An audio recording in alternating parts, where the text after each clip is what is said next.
안녕하세요. 이번에 태깅 작업에 대해 발표하게 된 융합번역가 김덕현이라고 합니다. 먼저 태깅 작업이란 문장에서 각 단어가 어떤 역할을 하는지 표시해주는 작업입니다. 자연어 처리에서 아주 중요한 기본 기술이라고 합니다. 대표적인 태깅 작업에서는 첫 번째, 개체명 인식이 있습니다. 단어가 사람, 장소, 단체, 날짜 같은 의미 있는 범주에 속하는지 구분해주는 것입니다. 예를 들어 김덕현은 애플을 사용한다. 이 문장을 개체명 인식을 하면 김덕현은 사람을 의미하고 애플은 단체를 의미하는 것으로 구분해줍니다. 두 번째는 품사 태깅입니다. 단어의 품사, 즉 명사, 동사, 형용사 등을 구분해줍니다. 예를 들어 나는 밥을 먹었다. 여기서 나는은 명사를 나타내고 먹었다는 동사를 나타내는 것으로 구분해줍니다. 다음은 케라스를 이용한 태깅 작업에 대해 설명하겠습니다. 먼저 케라스란 인공신경망 모델을 쉽게 만들 수 있게 도와주는 도구입니다. 이 케라스를 이용해 태깅 작업을 하는 모델을 만듭니다. 이번에는 양방향 LSTM이라는 딥러닝 모델을 사용해 문장의 각 단어에 태그를 붙이는 문제를 다룹니다. 학습 시에는 입력 데이터와 정답 데이터가 쌍으로 주어지고 같은 길이를 가지는 시퀀스 데이터라는 점이 중요합니다. 예를 들어 사진에 보이는 EU, reject, German 등의 단어와 이에 대응하는 B, org, O, BMISC가 쌍으로 존재합니다. 이처럼 X와 Y는 단어와 해당 단어에 부착될 태그로 이루어져 각각 문장의 같은 위치에 대응하는 쌍입니다. 이번 슬라이드에서는 태깅 작업의 핵심 원리인 시퀀스 레이블링에 대해 알아보겠습니다. 시퀀스 레이블링이란 하나의 입력 데이터 시퀀스에 대해 각 요소마다 하나의 라벨을 붙이는 작업을 의미합니다. 예를 들어 문장 내 각 단어에 품사 태그를 주는 게 대표적 예입니다. 즉, 만약 입력 문장이 x는 x1, x2, x3, xn이라면 시퀀스 레이블링의 결과도 같은 길이의 y는 y1, y2, y3, yn 형태로 각 단어에 대해 알맞은 라벨이 붙습니다.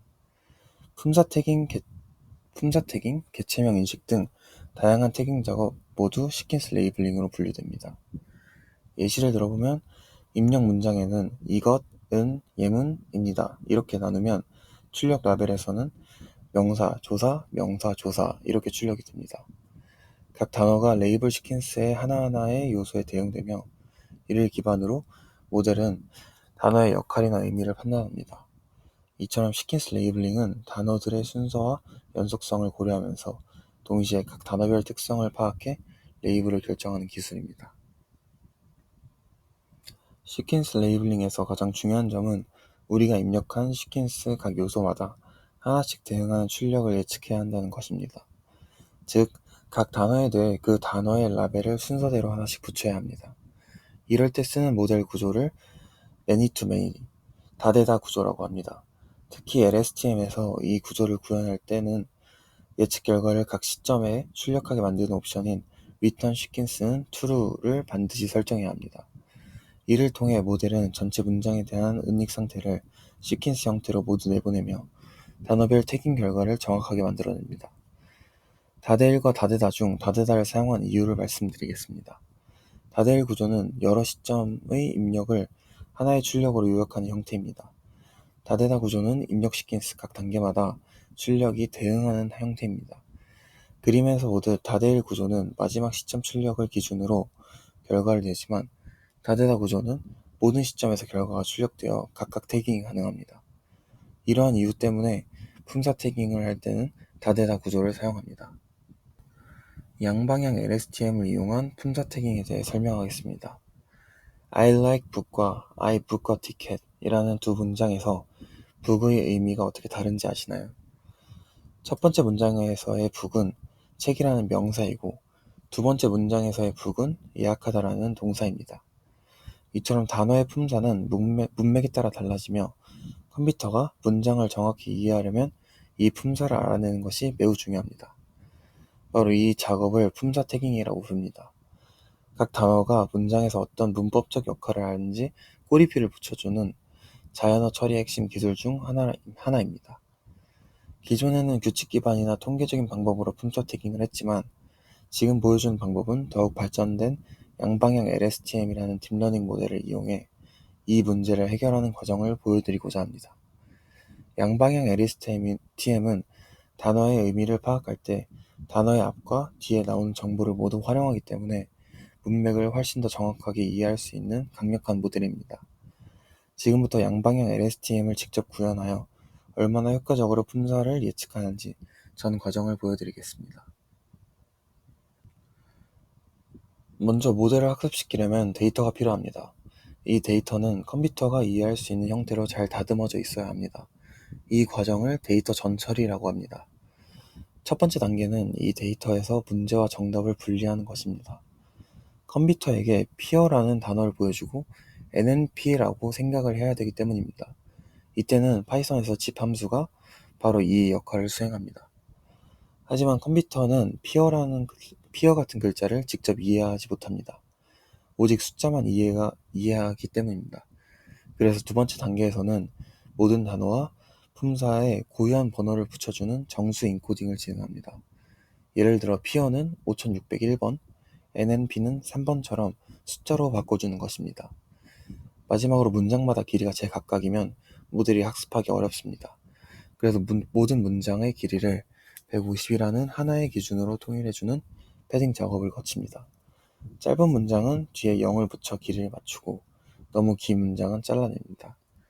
이 과정이 끝나면 컴퓨터가 이해할 수 있는 형태의 데이터가 만들어집니다. 데이터 준비가 끝나면 이제 품사를 예측할 두뇌, 즉 모델을 설계할 차례입니다. 이번에 사용하는 모델의 핵심은 양방향 LSTM입니다. 다시 I book a ticket이란 문장을 생각해 봅시다. book은 동사라는 것을 알려면 우리는 book이라는 단어만 보는 것이 아니라 그 뒤에 나오는 a ticket이라는 맥락까지 함께 봅니다. 이처럼 단어의 품사는 앞뒤 문맥에 따라 결정되는 경우가 많습니다. 일반적인 LSTM은 문장을 앞에서 뒤로 한쪽 방향으로만 읽기 때문에 book을 읽는 시점에서는 뒤에 a ticket이 온다는 정보를 활용하기 어렵습니다. 하지만 양방향 LSTM은 문장을 정방향으로 한번 그리고 역방향으로 다시 한번 읽습니다.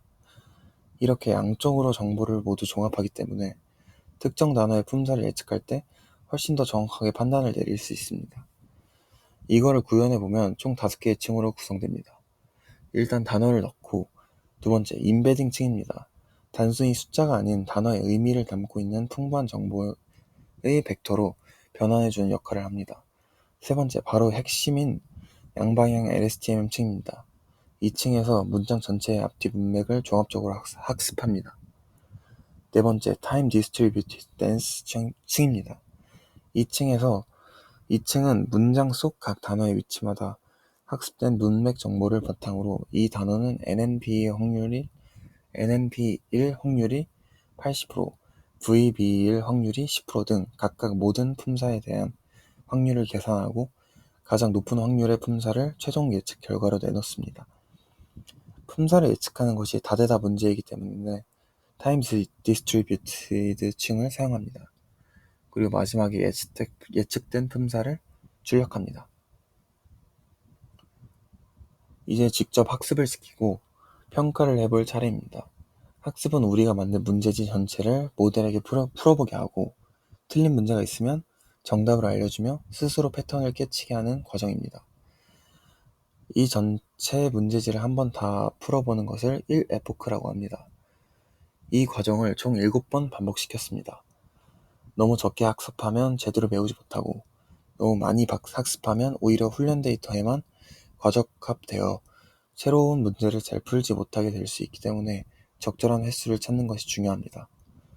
또한 학습 과정에서 모델이 올바른 방향으로 가고 있는지 확인하기 위해 미리 떼어놓은 검증 데이터로 중간고사를 계속 치르겠습니다. 7번의 학습을 마친 후 모델이 한 번도 본 적 없는 새로운 문제지, 즉 테스트 데이터를 주고 최종 시험을 치렀습니다. 지금까지 만든 모델은 90.16%의 정확도를 달성했습니다. 이는 모델이 100개의 단어 품사를 예측했을 때 그중 90개를 정확하게 맞췄다는 의미입니다. 지금까지는 단어의 품사를 알아내는 품사 태깅에 대해 알아봤습니다. 하지만 문장을 더 깊이 이해하려면 그래서 그 단어가 실제로 무엇을 의미하는가, 라는 질문에 답할 수 있어야 합니다. 예를 들어 덕현이는 애플에 입사했다 라는 문장을 품사 태깅을 하면 덕현과 애플 둘 다 고유명사로 분류됩니다. 문법적으로는 맞지만 우리는 덕현이는 사람 이름이고 애플은 회사 이름이라는 것을 더 중요한 정보를 놓치고 있습니다. 이때 필요한 것이 개체명 인식입니다. 개체명 인식이란 말 그대로 문장 속에서 이름이 가진 모든 개체를 찾아내고 그 개체가 어떤 유형에 속하는지 분류하는 기술입니다. 즉, 단순한 고유명사를 넘어 이것은 사람이다, 이것은 기관이다와 같이 구체적인 의미의 꼬리표를 붙여주는 것입니다. 덕현이는 2024년에 애플에 입사했다. 이 문장에 개체명 인식을 적용하면 덕현은 사람 이름이고 2024년은 시간을 나타냅니다. 그리고 애플은 조직의 이름입니다. 이처럼 개체명 인식은 컴퓨터가 단순히 문장의 구조뿐만 아니라 그 안에 담긴 실질적인 정보와 의미를 파악하게 해주는 매우 중요한 단계입니다. 이제 애니얼이 어떻게 작동하는지 파이썬의 대표적인 자연어 처리 라이브러리인 NLTK를 통해 실습을 해보겠습니다. NLTK에서는 니청크라는 편리한 기능이 내장되어 있습니다. 니청크는 개체명 인식을 실습시켜주는 기능입니다. 실습 과정은 매우 간단합니다. 첫 번째, 품사 태깅이 반드시 선행되어야 합니다. 니청크는 단어의 품사 정보를 중요한 단서로 활용하기 때문입니다. 예를 들어 제임스나 디즈니가 고유명사라는 것을 알아야 이들을 사람이나 기관의 후보로 고려할 수 있기 때문입니다. 두 번째, 품사 태깅된 문장을 니청크에 입력하기만 하면 됩니다. 그러면 NLTK가 알아서 문장 속 개체들을 찾아내고 그 유형을 분류해줍니다. James is working at Disney in London이라는 문장을 가지고 실습을 해보면 James는 person, 즉 사람으로, 디즈니는 organization, 즉 조직으로, 그리고 런던은 GP, 즉 장소로 정확하게 인식이 되었습니다. 이렇게 NLTK를 통해 우리는 개체명 인식의 원리와 가능성을 쉽게 확인할 수 있었습니다. 하지만 이 기능은 이미 만들어진 범용 모델이라 특정 분야나 복잡한 문장에서는 한계가 있습니다. 이상으로 태깅 작업에 대한 발표를 마치겠습니다. 감사합니다.